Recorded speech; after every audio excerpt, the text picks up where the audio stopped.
Hello dear students, physics class 12th chapter number first. Chapter का नाम है स्थिर वैद्युतिकी, इंग्लिश में कहते हैं इलेक्ट्रोस्टैटिक्स। ठीक, ये जो हमारा चैप्टर है इसमें हम आवेश के बारे में पढ़े, फिर उसके बाद आकर्षण प्रतिकर्षण कैसा होता है। लगभग हम 4 पार्ट इसमें बना चुके हैं लेक्चर आपका। ठीक, ये हमारा आज के डेट में जो होगा ये 5वां लेक्चर होगा और इस 5वें लेक्चर में हम लोग सीखेंगे ना आवेश का क्वांटमीकरण सिद्धांत। बहुत ही इंपॉर्टेंट टॉपिक है आवेश का क्वांटमीकरण सिद्धांत। हम जैसे जैसे आपको बता रहे हैं पूरा हमारा एकदम नोट्स आप बनाते चलिए लेक्चर वाइज। हम वादा करते हैं ये आपका एक भी टॉपिक नहीं छूटेगा और जो इम्पोर्टेंट है वही आपको मिलेगा, फालतू कूड़ा कबाड़ नहीं। ठीक है ना। तो आवेश का क्वांटमीकरण सिद्धांत, इसमें हम सीखेंगे आज की डेट में कि आवेश का क्वांटमीकरण सिद्धांत इसका मतलब क्या है, प्लस उसके लिए हम 2 प्रश्न लिए हैं। ठीक, तो आवेश का क्वांटमीकरण सिद्धांत ये कहता है कि किसी पदार्थ पर आवेश की मात्रा, किसी भी पदार्थ पर आवेश की मात्रा, यानी कोई भी अगर पदार्थ है तो उस पर आवेश की मात्रा, आवेश क्या होगा, पॉजिटिव नेगेटिव होगा बस। और कौन सा होगा, या तो पॉजिटिव चार्ज होगा या नेगेटिव चार्ज होगा। ठीक, तो इस पर मान लीजिए नेगेटिव चार्ज है। किसी पदार्थ पर, मान लीजिए ये एक पदार्थ है, ये एक मैटर है, किसी पदार्थ पर आवेश की मात्रा हमेशा एक इलेक्ट्रॉन बेटा, ये जो है आपका एक इलेक्ट्रॉन पर आवेश की मात्रा की गुणज होती है। यानी कि जितने इलेक्ट्रॉन होंगे उन्हीं के मात्रा के गुणज होगा आपका ये आवेश का क्वांटमीकरण, इसी को कहते हैं। यानी कि अगर मान लीजिए कि हमारे पास एक इलेक्ट्रॉन का आवेश कितना होता है, ये होता है 1.6 × 10⁻⁻19। अच्छा, हम इसको ना प्लस माइनस नहीं लिखे हैं, रीजन क्या है कि ये प्लस माइनस आपका चेंज होगा। यानी या तो अगर इलेक्ट्रॉन की कमी होगी तो जो होगा ये प्लस का काम करेगा, फिर अगर इलेक्ट्रॉन ज्यादा होगा तब ये माइनस का काम करेगा। इसलिए अभी हम इसको नहीं बताया है आपको। यहां पे फार्मूला जो है इसका ये है, Q is equal to Q is equal to plus minus NE, ये हमारा फार्मूला है। अच्छा, ये फार्मूला आया कहां से, इस फार्मूले को ना थोड़ा सा डिटेल में समझते हैं। यहां पे हम मिटा देंगे फिर उसके बाद। ये फार्मूला बेटा ये है ना आपका, जैसे मान लीजिए कि हमारे पास एक ऑब्जेक्ट है। ठीक, इस ऑब्जेक्ट पर हमारे पास पॉजिटिव और नेगेटिव चार्ज है। नेगेटिव चार्ज ज्यादा है, इसलिए ये हमारा जो ऑब्जेक्ट है, ये हमारा जो वस्तु है, ये हमारा क्या है, ऋणावेशित है। ऋणावेशित है क्योंकि इसमें नेगेटिव की संख्या ज्यादा है, यानी नेगेटिव चार्ज ज्यादा है, तो ये ऋणावेशित हुआ। अब देखिए, हमें अगर आवेश पता करना है कि इस ऑब्जेक्ट पर आवेश क्या है, इस पर आवेश कितना है, आवेश क्या है, तो आवेश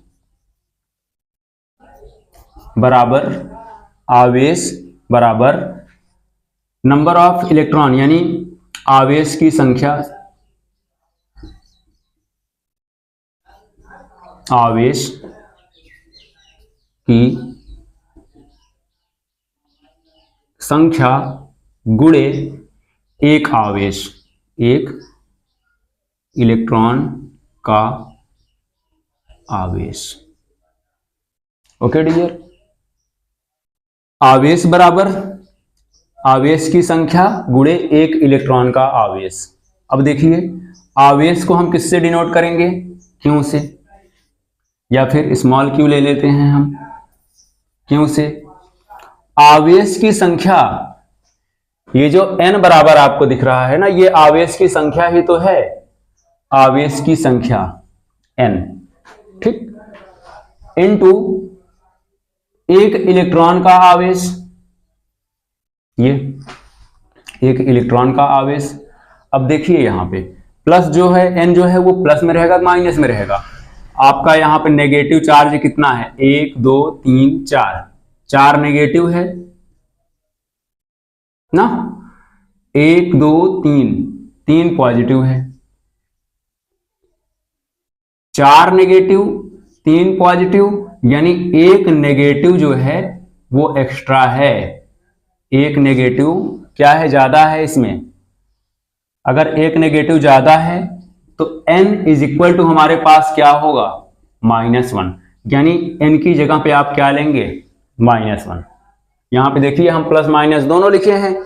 अगर नेगेटिव की संख्या ज्यादा होगी तो माइनस लेंगे, अगर प्लस पॉजिटिव की संख्या ज्यादा होगी तो हम प्लस में यही n का मान फिर प्लस में कर देंगे। या फिर समझ लीजिए इसको भी, अगर जैसे हमारे पास यही पॉजिटिव की संख्या ज्यादा होती, यानी हमारे पास 5 पॉजिटिव होते और सिर्फ 2 ही नेगेटिव होते, 5 पॉजिटिव 2 नेगेटिव। अगर 5 पॉजिटिव 2 नेगेटिव होते हैं तो पॉजिटिव की संख्या यहां पे क्या हो जाएगी, पॉजिटिव की संख्या फिर 3 हो जाती। तो हमारे पास n बराबर क्या होता, 3। तो इस फार्मूले का मतलब यही है dear, Q is equal to plus minus NE, जहां पे n का मतलब होगा 1 2 3 ऐसे करके डॉट डॉट 4 5 6, कुछ भी हो सकता है, 100,000 1000, मिलियन ट्रिलियन कुछ भी हो सकता है, billion. E is equal to 1.6 into 10 to the power -6 coulomb, ये होगा आपका एक इलेक्ट्रॉन का आवेश। ये जो है आपका एक इलेक्ट्रॉन का आवेश। अब ये पॉजिटिव नेगेटिव पे मत जाइएगा, अभी मैं पहले ही कह दे रहा हूं। पॉजिटिव नेगेटिव कौन डिपेंड करता है, किस पर निर्भर है, n पर। n यानी नंबर ऑफ इलेक्ट्रॉन की संख्या ज्यादा, n negative, number of electron की संख्या कम, n पॉजिटिव, ये हो जाएगा आपका। तो हमारा जो ये फार्मूला आया ना, ये इस जगह से आया। कहां से, अगर हम इसको रिलेट करें इसके साथ तो हमारे पास ये फार्मूला निकल के आ गया है। प्लस माइनस दोनों का अलग अलग मैटर है, कहां पे प्लस कहां पे माइनस लगेगा, ये हम आपको इस ऑब्जेक्ट से, इस मैटर से समझा चुके हैं। ठीक, अब अगर हम आगे देखें,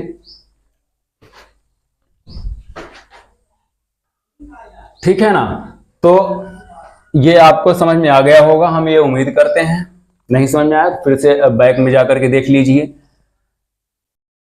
जहां n इज इक्वल टू 1 2 3 और e is equal to 1.6 into 10 to the power -19 coulomb. ठीक, तो किसी पदार्थ पर आवेश की मात्रा हमेशा एक इलेक्ट्रॉन पर आवेश की मात्रा के गुणज होती है। मतलब जितना भी आवेश की मात्रा होगी उसी का उतना मल्टीपल होगा वो क्या, आवेश। ठीक, अब हम एक प्रश्न लेकर के चलते हैं। एक पदार्थ में 100 इलेक्ट्रॉनों की कमी हो जाती है।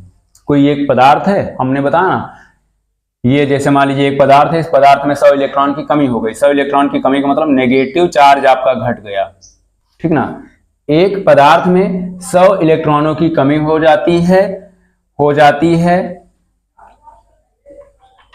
तो आवेश की मात्रा, पहले तो आवेश की मात्रा बताइए, व आवेश का प्रकार बताइए, यानी कि हमें उस पर कितना आवेश रहेगा, पॉजिटिव या नेगेटिव, उस पर कितना आवेश रहेगा पहले तो ये बताना है, प्लस आवेश का प्रकार बताना है। ठीक, तो इसको अगर हम यहाँ पे एक ऑब्जेक्ट से समझाएं, मान लीजिए कोई एक ऑब्जेक्ट है आपके पास, ठीक, इसमें मान लीजिए कि 100 कुछ प्रोटॉन हैं और मान लीजिए 100 इलेक्ट्रॉन हैं, 100 इलेक्ट्रॉन हैं। अब क्या हुआ, अभी ये ऑब्जेक्ट जो है बेटा मान लीजिए उदासीन है। एक मिनट, हम ये बाकी के इलेक्ट्रॉन मिटा देते हैं, ये उदासीन है।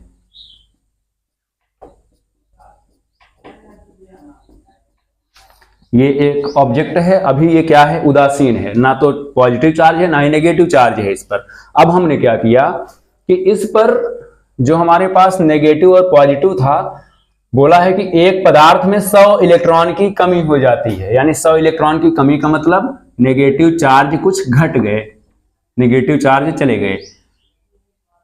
एक इलेक्ट्रॉन में, एक पदार्थ में 100 इलेक्ट्रॉनों की कमी हो जाती है तो आवेश की मात्रा व आवेश का प्रकार बताइए। अब देखिए कितने इलेक्ट्रॉन घटे हैं, कितने इलेक्ट्रॉन घटे हैं, इलेक्ट्रॉन घटे हैं 100, यानी n इज इक्वल टू कितना होगा 100। ठीक, अच्छा घटे हैं ना इलेक्ट्रॉन, इलेक्ट्रॉन की संख्या घटी हुई है, इसलिए n बराबर जो होगा वो प्लस में 100 होगा, पॉजिटिव 100। ठीक है ना। फिर एक आवेश इलेक्ट्रॉन पर कितना होता है 1.6 into 10 to the power minus 19 coulomb, ये होता है। अब हमारे पास यही फार्मूला है, लगा दीजिए इस फार्मूले को, Q is equal to plus minus NE, ये हमारे पास। तो Q हमें पता करना है, यानी आवेश हमें पता करना है, तो Q बराबर, अच्छा अब आप प्लस का n लेंगे कि माइनस का n लेंगे? जी हाँ, हम प्लस का n लेंगे, काहे से कि इस ऑब्जेक्ट पर जो हमारे पास है प्लस की संख्या बढ़ी हुई है ना, तो प्लस की संख्या जब बढ़ी हुई है तो हम यहाँ पे प्लस का n लेकर के चलेंगे, यानी कि n इज इक्वल टू 100। ठीक है, यहाँ पे प्लस का हम लेकर के चलेंगे, काहे से कि हमारे पास माइनस की संख्या घटी है, पॉजिटिव संख्या यहाँ पे बढ़ी है ना, तो हम पॉजिटिव वाला 100 लेकर के चलेंगे, इनटू इलेक्ट्रॉन का आवेश, एक इलेक्ट्रॉन पर इतना आवेश होता है 1.6 into 10 to the power minus 19 coulomb. तो Q is equal to n, ये हमारे पास 100 का इसमें मल्टीप्लाई होगा, तो हम 100 को कितना लिख सकते हैं 10 टू द पावर 2, यानी 10 का स्क्वायर होता है 100 into 1.6 into 10 to the power minus 19 coulomb. अब Q इज इक्वल टू हमारे पास क्या हो जाएगा, देखिए बेटा, ये 1.6 तो आपका ऐसे आ जाएगा 10 और 10, इसको आप ऐसे लिख लीजिए 10 to the power 2 into 10 to the power minus 19। तो Q is equal to 1.6 into 10 to the power, इसमें देखिए बेस आपका सेम है तो पावर आपकी जुड़ जाएगी, बेस आपका सेम है, ये मैटर यहां का है, जैसे a की पावर m इंटू a की power n is equal to a की पावर m प्लस n, ये होता है ना। हमारे पास बेस सेम है तो पावर जो होगा वो ऐड हो जाएगा, तो पावर हमारा ऐड हो जाएगा, तो हमारे पास 2 प्लस का है और माइनस 19, तो हमारे पास Q is equal to 1.6 into 10 to the power plus plus minus minus plus minus minus और ये 19। तो हमारे पास हमारा जो फाइनली आंसर होगा, हम यहाँ पे आंसर अपना लिख देते हैं, Q इज इक्वल टू, बड़े लेटर में क्यों बार बार लिखा जा रहा है यार, Q is equal to 1.6 into, इसमें से 2 में से हम घटाएंगे माइनस 19 को, तो हमारे पास कितना आएगा 10 to the power minus 17 coulomb. ठीक, इतना आ जाएगा। इसी प्रकार से हमारे पास ये वाला जो क्वेश्चन है, एक कूलाम आवेश में कितने इलेक्ट्रॉन होंगे। अच्छा एक मैटर इसमें और था बेटा कि आवेश का प्रकार बताइए, तो आवेश का जो प्रकार होगा ना वो पॉजिटिव होगा, धनात्मक आवेश या फिर धन आवेश होगा, धनावेश होगा। क्यों धनावेश? इसलिए होगा क्योंकि इसमें पॉजिटिव की संख्या ज्यादा है, प्लस की संख्या ज्यादा है, और प्लस की संख्या ज्यादा है, धनावेश होगा। अगर नेगेटिव की संख्या ज्यादा होता तो ये ऋणावेश हो जाता, और वैसे भी यहां पे देखिए आपका प्लस आया है, माइनस थोड़ी ना आया है। अब इसी तरह से ये वाला देखिए, एक कूलाम आवेश में कितने इलेक्ट्रॉन होंगे, एक कूलाम आवेश में कितने इलेक्ट्रॉन होंगे।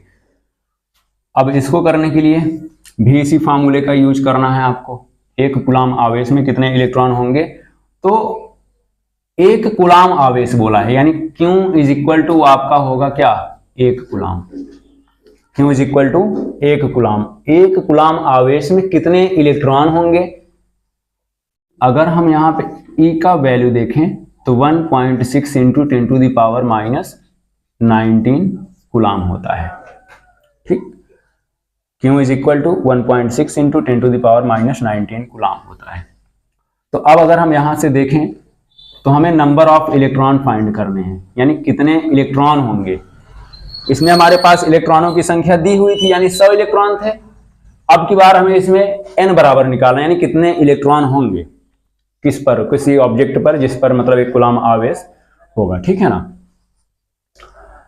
तो हमारे पास जो फार्मूला है Q is equal to plus minus NE, ये फार्मूला है। तो Q की वैल्यू हमारे पास दिया हुआ है कितना, 1 coulomb is equal to N की वैल्यू हमें फाइंड करना है, और N की वैल्यू फाइंड करना है तो हम N ऐसे ही रहने देते हैं। फिर इलेक्ट्रॉन हमारे पास कितना है, ये है 1.6 into 10 to the power minus 19, ये होगा।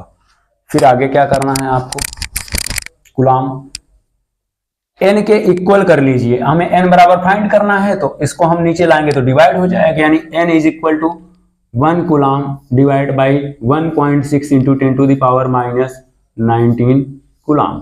कूलम से कूलम कट जाएगा।